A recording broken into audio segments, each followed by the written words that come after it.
Hello, everybody. Congratulations on lasting until the last talk of the conference. So, as Lauren said, my name is Alan, and I am a man with black hair and blue streaks in my hair. And I am also an iGGi alumnus. I finished my PhD in January. And since then, I've been working at CoStar Live Lab, which is a lab within the university that deals with liveness as a big umbrella term for the creative industry. And I tell you that because obviously, as someone who comes from a games background and who deals with liveness, I care about games live stream because that's the liveness part of games, or one of them anyway.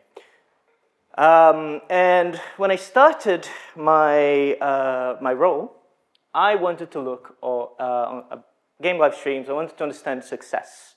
What does success looks like? And this led to this paper that, like Marco's, was just published a couple of weeks ago in COG, which is called AI versus the Algorithm, Measuring Success on Twitch. If you're not familiar, and I'll be surprised if anyone here isn't, but Twitch is a live streaming platform. It's not exclusively for games, but it's predominantly has games, and it's certainly the biggest platform for games live stream. But why should you care? So if you look at games live stream as a market, it is one of the fastest growing streaming markets out there. It's also quite big, so it's not just big, but it's growing fast. And it is also one of the major sectors of the gaming industry. So even by its own right, game live streams attract quite a lot of attention financially and just as a big market. So we should be looking at games live stream as a point of research. But specifically for what I'm looking at, I want to look at games live stream from the perspective of game studios. For game studios, live streams is a really powerful way to enable game discoverability, right? So studios can have players finding out about that game so they can buy that game so they can make more money.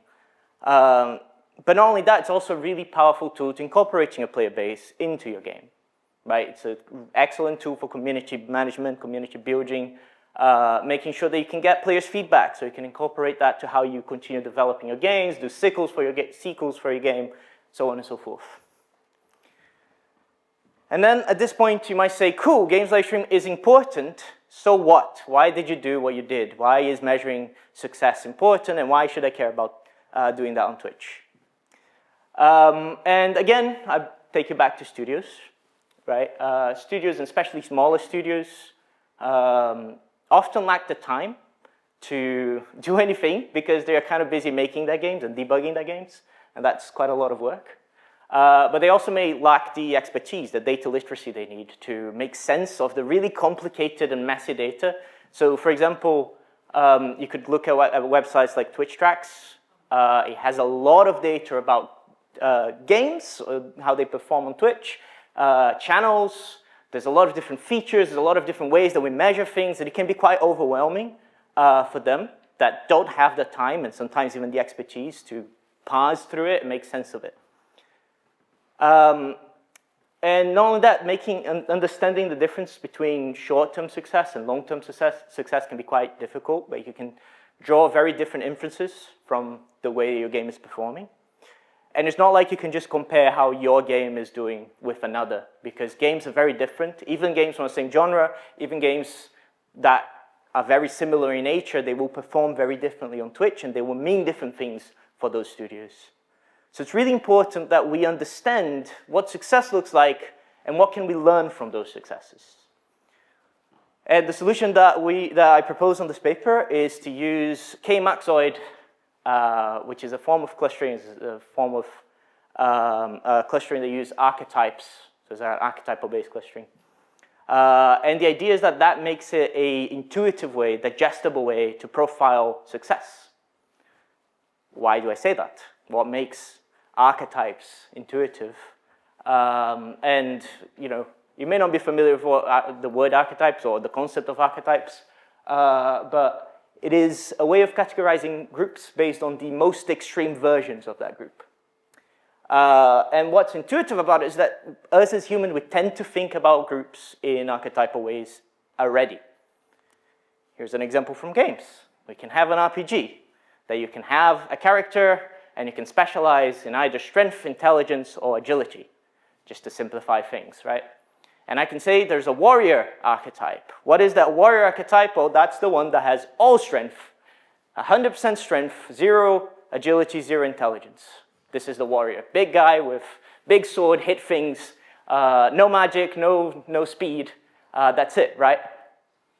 But if you actually look at the player base, you're unlikely to find a player that's on the full warrior archetype of 100% strength. It's probably going to look something more like a spread near the top. So the archetype of the warrior of 100% strength makes sense for us to think about it. Conceptually, we understand that's how we picture things. And it's a good way to think about this is more of a target, how players want to play, but probably not how they actually play.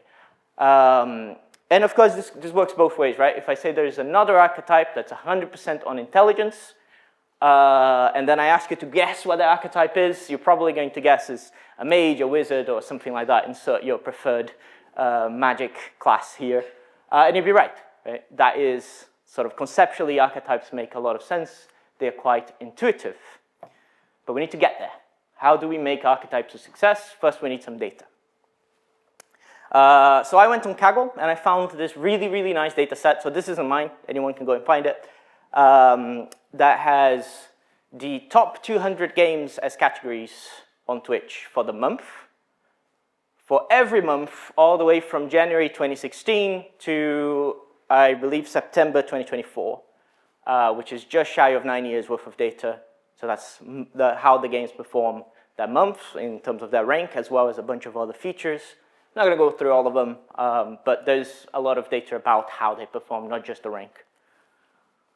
And then we trained the clustering model. And we found that based on our clustering model, based on our AI, there are 7 different types of success, 7 archetypes of success on Twitch.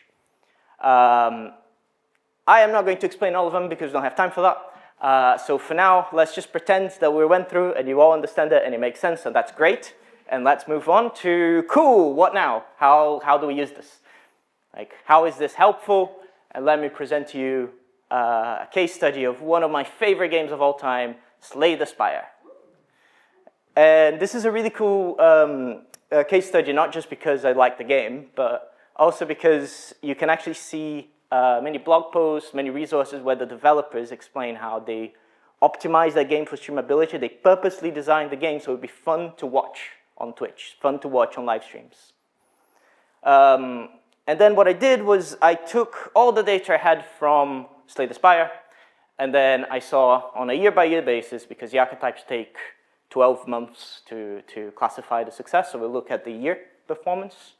And I plotted it all into one graph, and what we see is that on 2018, which is pre-release, the game performed under the archetype of the wild card. And that's the most extreme and inconsistent version of success. But this is pre-release, right? The game wasn't available. Streamers couldn't just pick it up and play. It was the developers sort of showing off their game before it was ready, selective streamers doing some streams. So it makes sense that that's a quite inconsistent type of success because the game was inconsistently available. But then the game came out in 2019. And then from 2019 all the way to 2022, it performed under the momentum builder archetype, which is a really interesting thing, and I want to draw your attention to because of what the momentum builder's archetype is. It shows a very specific type of growth. It's a growth of demand, but not supply. And we can look at the most extreme version of the momentum builders. What we find is that the hours streamed remain relatively constant throughout the year, where the hours watched nearly double. And what do I mean by that? If I am a streamer and I play a game for an hour, and then there's about 30, 40 of you here, and you're all watching me. So hours streamed would be 1 because I streamed for 1 hour. but hours watched would be 40 or so, because there's 40 of you watching me for that 1 hour. So if we have a relatively stable over time hours streamed, meaning we don't have more streamers playing the game, but our audience is nearly doubling, that is a very actionable insight. And if I am a developer, and let's say we're in 2021, so we only have the first half of this graph, where we can see that for 2 years in a row, at that point, our game placed under the momentum builders archetype. What does that tell us? First of all, I think it's safe to say that we succeeded, right? We wanted our game to be fun to watch. Clearly we have, because we're getting more and more audiences. But what can we do about this? That tells me that our shortcomings are on the streamers, right? We want more streamers to play our game so we can have an increase of both supply and demand. We can ride that high, make the game more enjoyable for the streamers to play on stream, talk to them, figure out, for the ones that do play your game, why do they play your game on stream? What are the things that we're doing right? For the ones that aren't playing your game, why? Investigate, and then have some sort of design decision, and maybe run some events to draw more streamers to play it, maybe have some more streamer interactions that allow streamers to take advantage of the fact that they are streaming to draw more in. The game is great to watch, make it fun to stream as well. But this is a very small, a very first step on a much larger project that I'm really excited about. And it has some limitations, and it has some stuff that I want to do. And the first limitation, most obvious one, I kind of brushed over it a little bit. It takes 12 months for you to classify at once. You need a year's worth of data for you to figure out what kind of success you have. So what would be really cool, and it's something that I want to work on next, is to come up with a predictive model. Something that can take fewer months, maybe 3, maybe 4 months, to predict what will you be at the end of the year, or maybe predict all of the features that we need to run the model for the year. And then we can sort of not just measure how you perform, but also predict how you perform, which would be cool. But the thing that I am most interested about is the fact that, you know, those are really valuable insights and those are actionable, but they are limited, right? There's only so much you can draw from these archetypes, and you do have to investigate it still. So what I would love to do is to work alongside game studios, work alongside streamers, work alongside audiences to really try and formalize what makes a game streamable, so we can come up with a framework for game streamability, so we can design games that are fun to play, we can design games that are fun to watch, and we can define games that are fun to stream, which are 3 different things with 3 different objectives. And anyone who does work in multi-objective optimization knows that whenever you have multiple things that you're trying to hit, that's a lot of work and that's very difficult. But that is everything. So I've been referencing some stuff from the literature, preserved the numbering from the paper. So if you're curious, you can go and read that. But otherwise, that is all I had for today. Thank you.